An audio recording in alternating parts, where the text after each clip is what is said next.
माझा मितवा ह्या मालिकेच्या पुढील काही येणाऱ्या भागांचे अपडेट जाणून घेऊया आपल्या आजच्या या व्हिडिओमध्ये। चला तर मग प्रेक्षकांनो सुरुवात करूया आजच्या व्हिडिओला।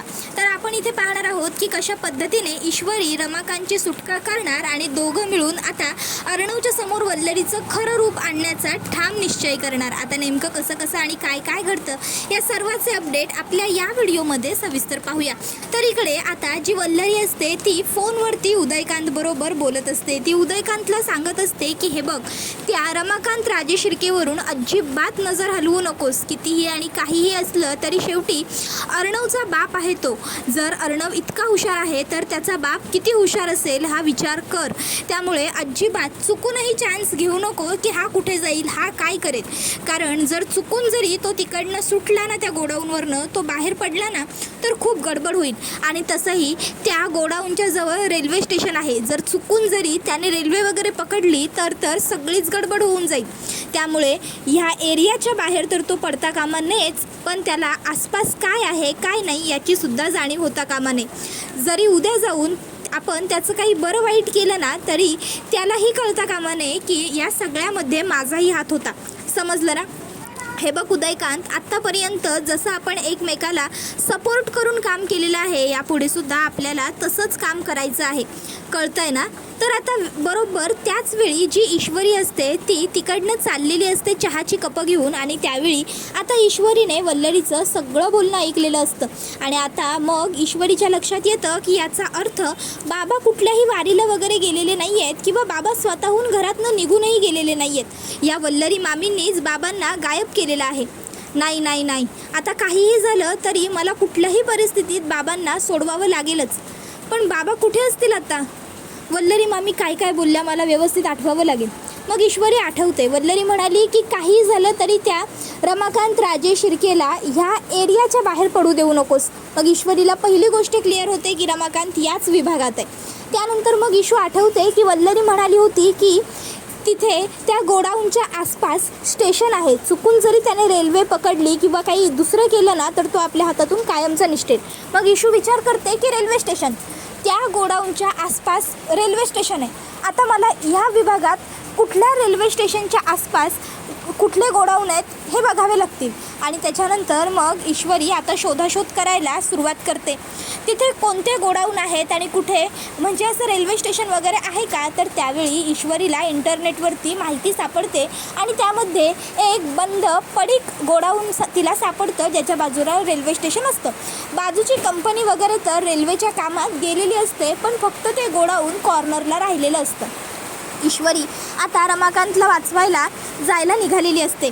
तर दुसऱ्या बाजूला इकडे आता जो उदयकांत असतो त्याला खूप जास्त भूक लागलेली असते आणि रमाकांत जो असतो तो बेशुद्ध अवस्थेत असतो। मग आता उदयकांत विचार करतो, असं नाही तसं हा रमाकांत तर काही जागा होऊ शकत नाही मी परत येईपर्यंत। मग उगाच इथे उपाशी तापाशी बसून राहून याची राखण करण्यापेक्षा जरा जाऊन काहीतरी खाऊन पिऊन घेतो, जरा किमान पोटाला आधार तरी मिळेल, बरं वाटेल। आणि म्हणूनच मग आता जो उदयकांत असतो तो खायला वगैरे काहीतरी घेण्यासाठी म्हणून तिकडनं बाहेर पडतो। आणि ज्यावेळी आता उदयकांत तिकडनं बाहेर पडतो त्याच वेळी त्याने खूप मोठी माती खाल्लेली असते। ते म्हणजे त्याने फक्त मेन डोअर बंद केलेला असतो। त्या मूर्खाने आजूबाजूला असलेली कुठली जागा उघडी आहे का हे तपासलेलंच नसतं। त्याचा असा आभास असतो की मी लगेच परत येईन, पण तो ज्यावेळी तिकडनं बाहेर पडतो बरोबर त्याच वेळामध्ये त्या ठिकाणी ईश्वरी पोहोचते। आता ईश्वरी आजूबाजूला बघते तर येताना तिला रेल्वे स्टेशन दिसलेलं असतं।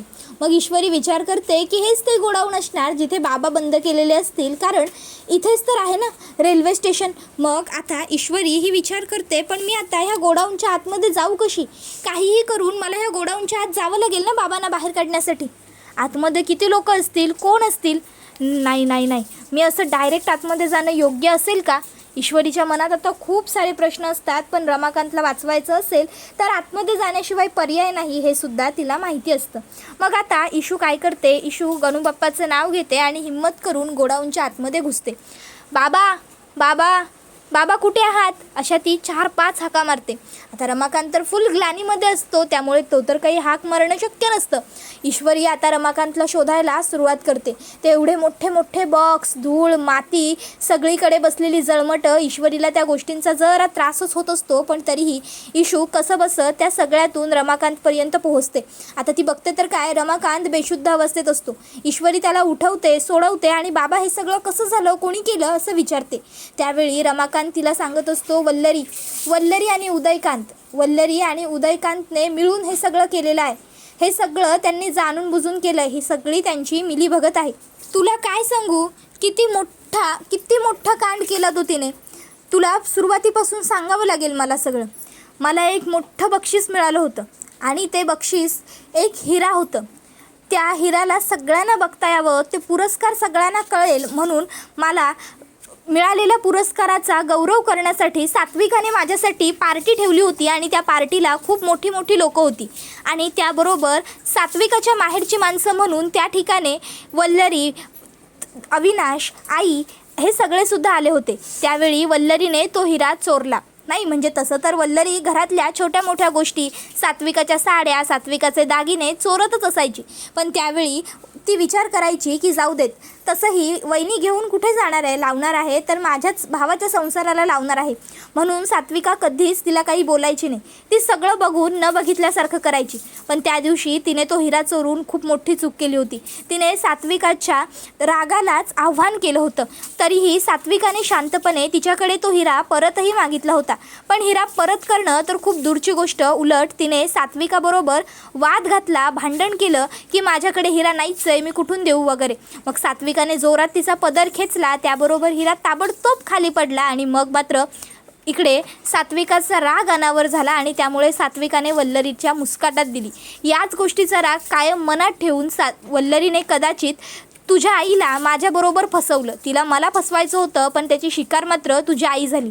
आणि मी जेव्हा परत या सगळ्यातून बाहेर पडलो तोपर्यंत सात्विकाने आत्महत्या केली होती. म्हणून मी हे सगळं सोडून निघून गेलो होतो आणि त्याच्यानंतर ह्या उदयकांतने माझ्या मुलांना घरातनं बाहेर वगैरे काढून टाकलं. खरं तर हा सर्व कांड ह्या दोघांचंच असणार याची मला खात्री आहे. उदयकांतला माझं चांगले झालेलं कधीच बघवत नव्हतं. उदयकांत पेशाने राजकारणी आणि मी पेशाने व्यावसायिक, त्यामुळे मी कायम फायद्यात आणि उदयकांत तोट्यात जायचा. कारण उदयकांत चांगला राजकारणीसुद्धा नव्हता. त्यामुळे त्याला मलासुद्धा तो ज्या दरीत ढकलला गेला होता त्याच दरीत ढकलायचं होतं आणि म्हणून त्यांनी हे सगळं काही केलेलं असेल. खरं तर मी जेव्हा वल्लरीवरती लक्ष ठेवलं तेव्हा मला हळूहळू वल्लरीचं आणि उदयकांचं नक्की काहीतरी साठवलोट आहे हे जाणवलं. आणि मी त्या सगळ्याच्या शोधात जेव्हा गेलो तेव्हा मला आणखीन पुढे मोठ्या गोष्टी त्या दोघांबद्दलच्या कळत गेल्या. आणि त्याचवेळी त्या वल्लरीने आणि उदयकांतने डाव साधला, मी तुम्हाला काही सांगू नये म्हणून, आणि मला गायब केला. त्यावेळी मग ईश्वरी म्हणत असते, बाबा तुम्ही काही काळजी करू नका, आता ते दोघंही तुम्हाला काही करू शकणार नाही आहेत. रादर ते दोघं तुमच्यापर्यंत पोहोचूही शकणार नाही आहेत, कारण मुळात मीच त्यांना तुमच्यापर्यंत पोहोचू देणार नाही आहे. तुम्ही अगदी निश्चिंत आणि निवांत राहा. काय करायचं ना आता ते मी बघते. मी नाही आपण दोघांनी मिळून अर्णव सरांना ह्या सर्व गोष्टीत सगळं काही सांगूया. मग बघाल तुम्ही अर्णव सरांचा तुमच्या बाबतीतला जो काही गैरसमज आहे तो दूर तर होईलच, पण त्याचबरोबर अर्णव सर तुम्हाला वडील म्हणून स्वीकारतील आणि वल्लरी मामींनी केलेल्या प्रत्येक कृत्याचं, प्रत्येक पापाचं फळसुद्धा वल्लरी मामींना मिळेल. पण बाबा आता सध्या ह्या ठिकाणी कुठल्याही वेळी उदयकांत काका येऊ शकतात, त्यामुळे आपण इकडे जास्त वेळ थांबणं दोघांसाठीही रिस्की आहे. आपण इकडनं बाहेर पडायला हवं. रमाकांत म्हणतो, अगं पण जागा कुठे? ईश्वरी म्हणते, मी ज्या बाजूने आले ना बाबा त्या बाजूची थोडीशी भिंत ढासळलेली आहे. म्हणजे मी तर अगदी अलगद सहज झाली त्यातून, पण तुम्हाला थोडेसे कष्ट करावे लागतील. मी आहे तुमच्याबरोबर, चला. आणि मग ईश्वरी त्या छोट्याशा भागातून कसंबसं रमाकांतलाही बाहेर पडते आणि स्वतःही बाहेर पडून ते दोघं तिकडनं पळ काढतात. तर इकडे वल्लरीला मात्र ह्या सर्व गोष्टी अजिबातच माहीत नसतात. वल्लरी ह्याच विचारात असते की रमाकांतला मी डांबून तर ठेवलेला आहे, पण खरंच पुढे त्याचं काय करायचं? नाही म्हणजे उदयकांत म्हणतोय त्याप्रमाणे त्या रमाकांतला मारून टाकायचा का? पण मारून टाकला तरी टाकायचा कुठे? आणि जर ही ईश्वरी त्या रमाकांतला कुणी मारला ह्याच्या हात धुवून मागे पडली तर मात्र सगळी गडबड होऊन जाईल. नको, त्याला मारून टाकणं सध्या पर्याय नाही आहे. पण त्याला किती दिवस डांबून ठेवायचा? काहीतरी तर करावं लागेलच ना. मूर्ख वल्लरी रमाकांतचं काय करायचं कसं करायचं काय करायचं याच्या विचारामध्ये मग्न असते. पण तिला ही गोष्ट माहीतच नसते की ईश्वरीने आधीच रमाकांतला सोडवलं आहे आणि आता ते दोघंजणं तिच्याबद्दलच अर्णवला सगळं खरं सांगून टाकायच्या प्लॅनमध्ये आहेत. इकडे वल्लरी विचार करत असते की एकदा का अर्णवच्या हातातून सात्विक फॅशन्स माझ्या आकाशकडे आली ना की त्यानंतर मग यांना सत्य समजू देत किंवा नको समजू देत मला काहीच फरक पडत नाही.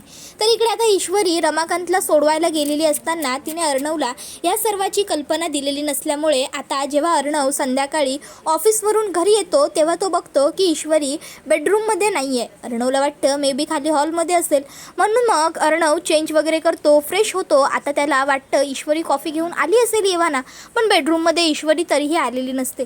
अर्णव विचार करतो काय झालं हिला, ही अजून वरती का आली नाही मी आलो तरी. मग अर्णव लगेचच ईश्वरीच्या नावाने हाका मारतो, मी सिंदौर, पण तरी ईशू काही हाका देत नाही कारण ती घरातच नसते. त्याच्यानंतर अर्णव आता विचार करतो की परत चिडली बिडली की काय, पण आता मी काय केलं चिडण्यासारखं. खालीच जाऊन बघतो. मग अर्णव आता थेट हॉलमध्ये येतो. हॉलमध्ये येऊन तो ईश्वरीच्या नावाने हाका मारतो, मी सिंदौर कुठे आहेस, पण ईश्वरी काही ओ देतच नसते. मग मात्र अर्णव हा इतका हाका मारत असल्याने अंजली बाहेर येऊन काय रे काय झालं विचारते. अर्णव म्हणत असतो, ताई तुम्ही सिंदौरला बघितलंस का, कधीपासून मी शोधतोय तिला पण माझ्या हाकेला ओही देत नाही आहे आणि मला सापडतही नाही आहे, कुठे गेली आहे का ती माहिती आहे का काही. त्याबरोबर मग ती म्हणते की नाही रे मला तर काही माहीत नाही. मग लगेचच आता अर्णव हा ईश्वरीच्या आईला कॉल करतो आणि ईश्वरीच्या आईला फोन करून आता तो विचारत असतो की मी सिंदौर आली आहे का तिकडे. त्यावेळी मग आता ती सांगते की नाही का, काय झालं अर्णव, ईश्वरी घरी नाही आहे का. त्यावर अर्णव म्हणतो नाही तसं काही नाही आहे, ॲक्च्युली मी ऑफिसमध्ये थांबणार आहे ना आज रात्रीसुद्धा नाईटमध्ये काम करायला, म्हणून मला ती बोलली होती की ती तुमच्याकडे येणार आहे तुम्हाला भेटायला, मी घरी नाही आहे म्हणून कॉल करून जस्ट विचारलं, ती असेल घरीच असेल. अर्णव फोन ठेवतो आणि मग नम्रताला विचारतो की नम्रता तुला माहिती आहे का ईश्वरी कुठे आहे. त्यावर नम्रता लगेचच म्हणते जिजू मला तर काहीच नाही माहिती, तुम्हाला माहिती आहे ना हल्ली ईश्वरी मला कुठे काही सांगते. त्याबरोबर आकाश म्हणतो अरे पण न सांगता कुणाला काही माहीत न करून देता अशी गेली कुठे असेल ईश्वरी वहिनी, आपण एक काम करूया, आपण तिला शोधायला बाहेर पडूया दादा चल. त्याबरोबर अर्णव म्हणतो आपण पोलीस कंप्लेंट करूया. त्यावर लगेचच आकाश म्हणतो दादा 24 आवर्स कंप्लीट होत नाही तोवर पोलीस कंप्लेंट घेणार थोडी आहेत. त्याबरोबर नम्रता म्हणते आकाश तुम्ही जरा आत येता का. आकाश खोलीत येतो. त्याबरोबर नम्रता आकाशला म्हणत असते आकाश रात्रीचे 9:30 वाजत आलेत, तुम्हाला काय गरज आहे तिला शोधायला कुठे बाहेर पडण्याची, दिवसभर ऑफिसमध्ये काम करून थकला नाही आहात का तुम्ही. गुपचूप जेवून घ्या आणि झोपून जा आकाश. आणि तुम्ही ऑफिसमध्ये दिवसभर खूप दमता खूप थकता, तुमच्याकडे माझ्याशी बोलायला सुद्धा वेळ नसतो आणि आता जो काही वेळ मिळाला आहे तो काही तुम्हाला ईश्वरीला शोधण्यात वाया घालवायचा आहे. हे बघा आकाश ईश्वरीला शोधण्यासाठी काय करायचं ना ते अर्णव जिजू बघून घेतील, त्या सगळ्यामध्ये तुम्ही बिलकुल पडायचं नाही आहे. ASR आहेत ना ते, एवढी मोठी सात्विक फॅशनसारखी कंपनी आहे त्यांची, जे वाटेल ते हजर करतात ना ते डोळ्यांच्या समोर तिच्या. मग आता तिला हजर करण्यासाठी काय करतायत ते बघूयात ना. हे बघा काहीही झालं ना आकाश, अगदी काहीही, तरीही तुम्ही ईश्वरीला शोधायला कुठेही जायचं नाही या बस. त्याबरोबर आकाश म्हणतो अगं नम्रता पण. त्यावर नम्रता म्हणते पण नाही आणि बिन नाही, मी म्हटलं ना तुम्ही बाहेर जायचं नाही आहे तर तुम्ही बाहेर जायचं नाही आहे. इतकी साधी सोपी गोष्ट तुम्हाला कळत नाही का आकाश, की तुम्ही ठरवूनच टाकलं आहे प्रत्येक वेळी मला क्रॉस करायचं, माझं काही ऐकायचं नाही म्हणून. घरात इतरही माणसं आहेत ना तुम्हाला सोडून, मग ते बघतील. जिजू आहेत ते त्यांच्या बायकोला शोधून काढतील, बाबा आहेत बाबा जातील त्यांच्याबरोबर, अंजलीताई आहेत त्या बघतील काय प्रयत्न करून. त्यावर मग आकाश म्हणतो वाव अंजलीताईची मुलगी लहान असून ती प्रयत्न करायला बाहेर पडेल, ती शोधाशोध करेल, पण मी एकटा असून मी काही करू शकत नाही का. तू रडत बसणार आहेस मी जर घरात नसलो तर, की तुला झोप लागणार नाही आहे मी नसलो तर. मला कळतच नाही तुझी स्वतःची बहीण घरात नाही आहे, गायब आहे दिवसभर. पहिली गोष्ट तुझ्यासारखी बहीण म्हणजे प्रश्न पडतो मला नम्रता तू इतकी कशी बदललीस. अगं पूर्वी ईश्वरी करत असणारी तू आज तुझी बहीण गायब आहे आणि तू तिला साधं शोधायलाही जाऊ नको असं म्हणतेस तुझ्या नवऱ्याला. नम्रता माझी नम्रता ना कुठेतरी हरवत गेली.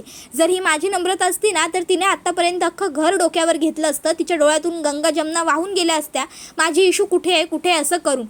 तिने देव पाण्यात ठेवले असते आणि आत्ता तू हे सगळं जे बोलतेस ना, माझा विश्वास बसत नाही आहे. नम्रता म्हणते तिनेच मला हे सगळं वागायला ना भाग पाडलं आकाश. मी अजूनही तीच नम्रता आहे, पण ईश्वरी बदलली आहे, समजलं ना. आणि तुम्ही आता मला अक्कल शिकवू नका मी कसं वागायचं आणि काय करायचं. मी सांगितलं ना तुम्ही कुठे बाहेर पडायचं नाही म्हणजे नाही. आता याच दोघा नवरा बायकोंमध्ये कडाक्याचं भांडण होतं. त्याबरोबर हा व्हिडिओ इथेच संपतो. व्हिडिओ आवडला असेल तर व्हिडिओला लाईक करा, चॅनलवर नवीन असाल तर चॅनलला सबस्क्राईब करा. आता अर्णव कसं शोधून काढणार, ईश्वरी नेमकी कुठे गेली आहे आणि काय घडणार हे जाणून घेण्यासाठी आपल्या चॅनलबरोबर जोडलेले राहा. धन्यवाद.